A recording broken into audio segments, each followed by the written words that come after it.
मातरः तस्मा अरङ्गमामवो यशिक्षया जजन्मथ आपौ दमेधः जनः इति प्रोक्ष्य ॐ असुने देवुणरस्मादुचक्षः पुनः प्राणमिहनो ओ देहि भोगम् जोक्पस्येम सूर्यमुच्छरन् तमनुमदे वजतास्थानपवः पजते रक्षाबन्धनदेवताभ्यो नमः ॐ भूः आवाहयामि रक्षाबन्धनदेवताभ्यो नमः ॐ भुवः आवाहयामि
எமக்காகவன்றோ இங்கு ஆண்டாள் அவதரித்தாள். உண்ணாத வாழ்வான வைகுந்தவான் போகந்தன்னை இகழ்ந்து ஆழ்வார் திருமகளராய். ஆண்டாள் எதற்காக அவதரித்தாள் அப்படின்னா நமக்காக. ஒவ்வொருத்தரும் அவங்கவுங்களுக்காகனே சொல்லிக்கலாம். இன்னும் திருவாடிப்பூரம் எமக்காகவன்றோ இங்கு ஆண்டாள் அவதரித்தாள். எப்பேற்பட்ட வாழ்க்கைய வேண்டான்னு சொல்லி அவர் அவதரிச்சாள் அப்படின்னா குன்றாத வாழ்வான வைகுந்தவான் போகந்தன்னை இகழ்ந்து. ஏதோ இங்க இருக்கிற செல்வத்தையோ இங்க இருக்கிற போகத்தையோ வேண்டான்னு சொல்லிட்டு அவ கீழே இறங்கி வரல. இந்த சம்சார மண்டலத்துல உஜ்ஜீவிக்க முடியாம இருக்கிற நம்ம போல சம்சாரிகளை கை கொடுத்து தூக்குறக்கு எப்படின்னா ஒரு கிணத்துல விழுந்த குழந்தைய காப்பாற்றணும் அப்படின்னு அம்மா உடனே எப்படி கிணத்துல விழுந்துருவாளோ தன்னால காப்பாற்ற முடியுமா காப்பாற்ற முடியாதா எதை பத்தி யோசிக்க மாட்டா. குழந்தை கிணத்துல விழுந்துருச்சுன்னா அடுத்த நிமிஷம் அவளும் எகிரி உள்ள குளிச்சிருவா குழந்தையை காப்பாற்றணுங்கிற எண்ணத்துல. அது மாதிரி ஆண்டாள் நம்மளை எல்லாம் உஜ்ஜீவிக்கிறக்கோசரமே வைகுந்தவான் போகன் தன்னை, அந்த வைகுந்த வாழ்வையே வேண்டாம் எனக்கு என் குழந்தைகளோட உஜ்ஜீவனம் தான் முக்கியம் அப்படின்னு சொல்லி நமக்காக திருவாடிப்பூரத்தால ஒரு 5000 வருஷத்துக்கு முன்னாடி நமக்காக அவதரிச்சு நம்மெல்லாம் உஜ்ஜீவிக்கிறக்கோசரம் திருப்பாவை சொன்னா அதுல முக்கியமா 5ஆம் பாட்டு. இந்த 5ஆம் பாட்டை தான் பாசிதோர்த்து கிடந்த பார்மகற்கு பண்டொரு நாள் மாசுடம்பில் நீர்வாரா பன்றியாம்னு பெருமாள் வராக அவதாரம் பண்றார். ஹிரண்யாட்சன் பூமியை கொண்டு போய் கடலுக்குள்ள அமிழ்த்து வச்சிடறான். அதுக்கப்புறம் பூமி தேவியை வராக ரூபம் கொண்டு ஸ்ரீமன் நாராயணன் இடந்தெடுத்து மேலே கொண்டு அப்போ திருப்பியும் பூமி தேவி பிரார்த்திக்கிறா. என்னன்னா என்னைய இந்த ஒரு கடல்ல இருந்து மேலே தூக்கிட்டீங்க, சம்சார மண்டலத்தில் இருக்கிற குழந்தைகளுக்கெல்லாம் என்ன பண்றதுன்னா அப்ப பெருமாள் ஒரு உபதேசம் பண்றார். என்னை யார் மனத்தினால் வாயினால் பாடி மனத்தினால் சிந்திக்க தூமலர் தூவி தொழுது அப்படின்னு என்னை யார் கொண்டு புஷ்பத்தால அர்ச்சனம் பண்ணி வாயினால பாடி என்னை மனசினால சிந்திக்கிறாங்களோ அவங்களை எல்லாம் நான் அவனோட கடைசி காலத்துல கூட அவனுக்கு அந்திம ஸ்மிருதி ஏற்படலினாலும் கூட அதை ஏற்படுத்தி நான் அவனை கைப்பிடிச்சு கூப்பிட்டு போவேன் அப்படின்னு வராக பெருமாள் அங்க உபதேசம் பண்றார். அப்ப அந்த உபதேசத்தை நம்மளுக்கு சேரணுமே. வராக பெருமாள் ஏதோ ஒரு யுகத்துல உபதேசம் பண்ணிட்டார் அப்படின்னு சொன்னா பூமி தேவி அதுக்கவசரம் கலியுகத்துல நம்மளுக்காக ஆடிப்பூர நன்னாள்ல பூமி தேவியே ஆண்டாளா அவதரிச்சு நம்மளுக்கு தூமலர் தூவி தொழுது வாயினால் பாடி மனத்தினால் சிந்திக்கான்னு இந்த கைங்கரியங்களை எல்லாம் பெருமாளை நோக்கி பண்ணீங்கன்னா எப்படி பக்தி பண்றதுன்னு தானே சின்ன குழந்தையா இருந்தா கூட 5 கொடிக்கு ஒரு சந்ததியாய் ஆழ்வார்கள் தஞ்சைகளை விஞ்சி நிற்கும் தன்மைகளாய் பிஞ்சாய் பழுத்தாளை ஆண்டாளை. ஏதோ பெரிய 60 வயசுல 70 வயசுல அவ பக்தி பண்ணல. நம்ம எல்லாம் சொல்றோம்ல நம்ம குழந்தைகளை எல்லாம் படிக்க அனுப்பிச்சிடறோம். யாராச்சும் இன்னைக்கு ஒரு சின்ன பையன் இருக்கானா சின்ன குழந்தைங்க இருக்காங்களா? யாரும் இல்லை. கேட்டா படிக்கணும், ஸ்கூலுக்கு போகணும், வேலைக்கு போகணும் எல்லாம் சொல்லிடுறோம். பக்தி பண்றதுக்குன்னு ஒரு வயசு இருக்கணும். 60 வயசுல என்ன ஆகுனா இப்படி கீழே உட்கார முடியாது, சேர்ல தான் உட்கார முடியும், கண்ணு தெரியாது, பாசுரங்க படிக்கிறதுக்கு. பெருமாள் இத்தனை அழகா இருக்காருன்னா அங்கிருந்து பார்த்தா ஒண்ணுமே தெரியாது. என்ன திருவாபரணம் சாத்தி இருக்காரு எதுவுமே தெரிஞ்சுக்க முடியாது. ஏன்னா எல்லாமே போயிடுச்சு. அப்புறம் பக்தி பண்ணா என்ன ஆகும்? இது விசேஷம் தான் இல்லைன்னு சொல்ல. இருந்தாலும் சின்ன வயசுல இருந்தே கிளறொளி இளமை கெடுவதன் முன்னம்ங்கிற ஆழ்வார். சின்ன வயசுல இருந்தே அது மாதிரிய எப்படி துளசி அங்குரிக்கிறப்பவே வெளியே கிளம்புறப்பவே பணத்தோட கிளம்புமோ, மண்ணில இருந்து வெளியே வர்றப்பவே அந்த மாதிரியே பிறக்கிறப்பவே ஆண்டாள் பக்தியோடையே வளர்ந்து தான் நம்ம எப்படி பக்தி பண்ணணும் அப்படின்னு சொல்லி சின்ன வயசு ஒரு 6 வயசுக்குள்ள அதுல வாழ்ந்து காட்டி பெருமாளையவே திருக்கல்யாணம் பண்ணிக்கணும் அப்படிங்கிறக்கோசரம் நிறைய வேண்டுதல் எல்லாம் கூட வைக்கிறான். நாரணரம்பொழில் மாலிரஞ்சோலை நம்பிக்கு நான் 100 தடா வெண்ணெய் வாய் நேர்ந்து பராவி வைத்தேன்னு நான் பெருமாளுக்கு நான் பெருமாளை கல்யாணம் பண்ணிட்டேன்னா அழகருக்கு 100 தடால வெண்ணையும் 100 தடா அக்காரடிசில் கூட சமர்ப்பிக்கிறேன் எல்லாம் கூட பண்ணி அந்த மாதிரியே நிறைய வேண்டுதல்கள் எல்லாம் பண்ணி பெருமாள் எப்படி தன்னை கல்யாணம் பண்ணிக்கணும்னு ஒரு 11 பாட்டுனால வாரணம் 1000 சூழவளம் செய்து நாரணன் நம்பி நடக்கின் நான் என்னது. அப்போ ஒரு வைதீக கல்யாணம் எப்படி நடக்கும்ங்கிறது ஆண்டாள் அங்க பாட்டிலேயே பண்ணி காமிச்சிருக்கா. எப்படின்னா முதல்ல மூர்த்த கால் போடணும், அப்புறம் நாள் திசை தீர்த்தம் கொணர்ந்து நனி நல்கி அப்ப தீர்த்தங்கள்லாம் கொண்டு அந்த மணமக்களை எல்லாம் நீராட்டம் பண்ணணும். இதெல்லாம் பண்ணி மத்தளம் கொட்ட வரிசங்கம் நின்னோத அப்படின்னு எப்படியெல்லாம் அந்த கல்யாணங்கள் நடக்கணும் அப்படின்னு சொல்லி ஆண்டாள் எப்படி பாடி காமிச்சாலோ அது மாதிரி இன்னைக்கு ஒரு திருக்கல்யாண வைபவம் இங்க நடக்கிறது. முதல்ல முதல்ல வைதிக கல்யாணப்படி முதல்ல மாலை மாத்தல் ஆச்சு. மாலை மாத்தலாகி பாலாள காலம்பி பிடிசாதம் சுத்துறது. இது வைதிக ஆளுக்கு கொஞ்சம் பின்னாடி இருக்காங்க, அவங்களுக்கெல்லாம் தெரியும். அவங்க கல்யாணத்துல பார்த்துருப்பாங்க, நம்ம கல்யாணங்கள்ல எல்லாம் இல்லை. பிடிசாதம் சுத்தி பெருமாளுக்கு இதாச்சு.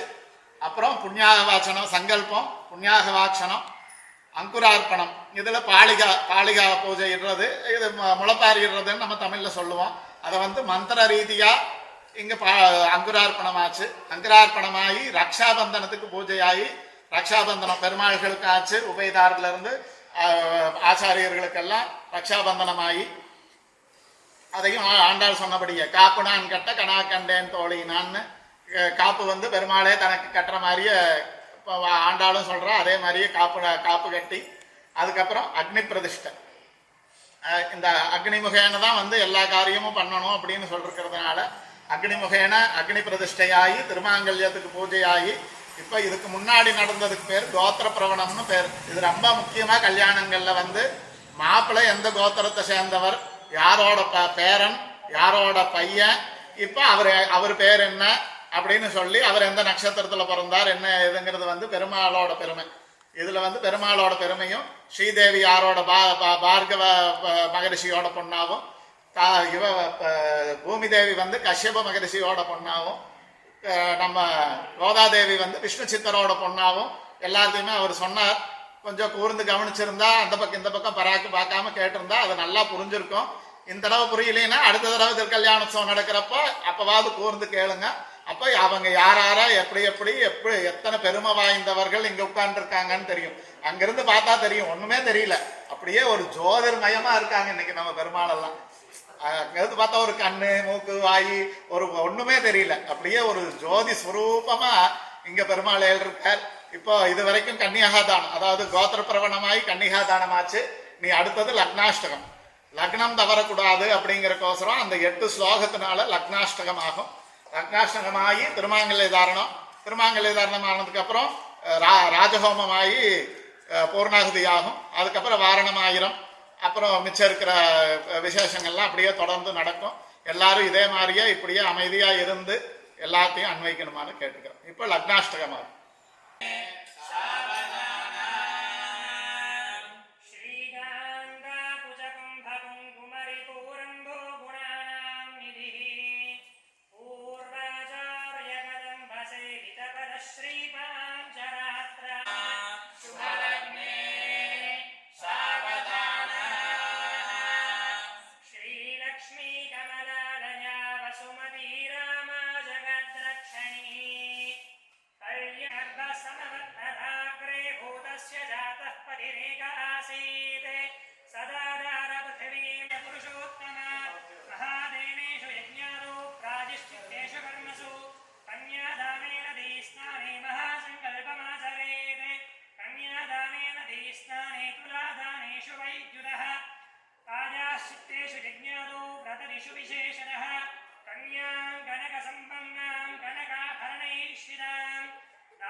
कन्यादानमुहूर्तः सुमुहूर्तो अस्तु।